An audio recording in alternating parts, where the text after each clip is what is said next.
I can remember a time when I was growing up. I was about 7 or 8 years old, and I was going to this rec Kennedy playground, and we would have a good time. And on Fridays, what would happen is they would turn the sprinklers on. We'd have a good old time.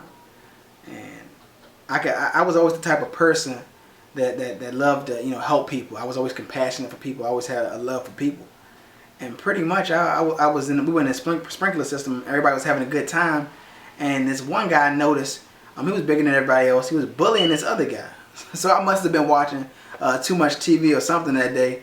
And I was like, hey man, pick on somebody your own size. So the dude got mad.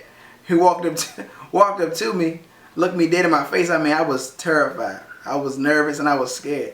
This dude looked up to me and punched me dead in my eye.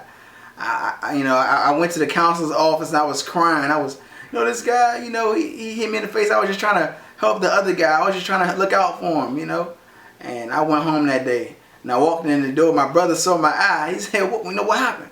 My brother Marcel, he said, what happened? And I was like, man, this guy, he punched me in the face. He's like, well, did you fight him back? That's the typical big brother thing. He's like, did you fight him back? I was like, nah.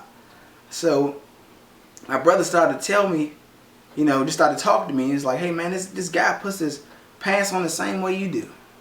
And blood runs through his veins the same way they run through yours. He's just an average person just like you are. And I started to realize, he was right. The person that knocked me down was literally just a person like me. And I started to think about it even further. The people that get on in this world are just average and ordinary people. They're average and ordinary people that don't get knocked down by their fears. Once they realize their fears, they go attack it. Once they realize what they're scared of, they then go attack it. And I realized in this lifetime, you literally have to acknowledge your fear. Don't say, hey, I'm not scared of this.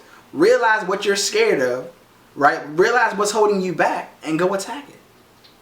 Just imagine a kid or a little boy, he goes to sleep every night.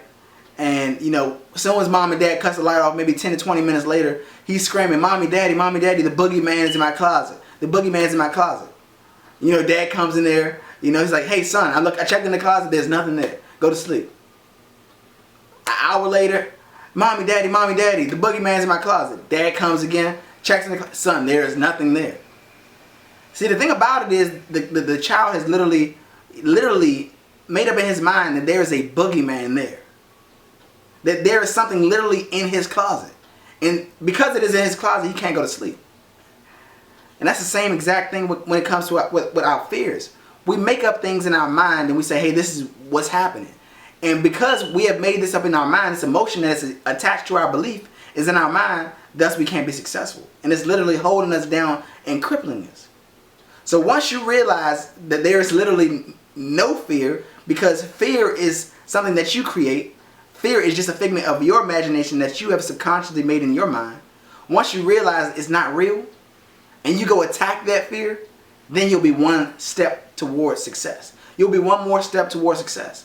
So I want you guys to do today is acknowledge your fear, right? So acknowledge your fear, and then go attack it. Acknowledge it, and then attack it. And I guarantee you, once you do that, you'll be one step closer to being successful. So man, this is Ozzy Ali. I'm definitely excited to be talking to you guys. See you guys at the top because the bottom's too crowded. Have a blessed day.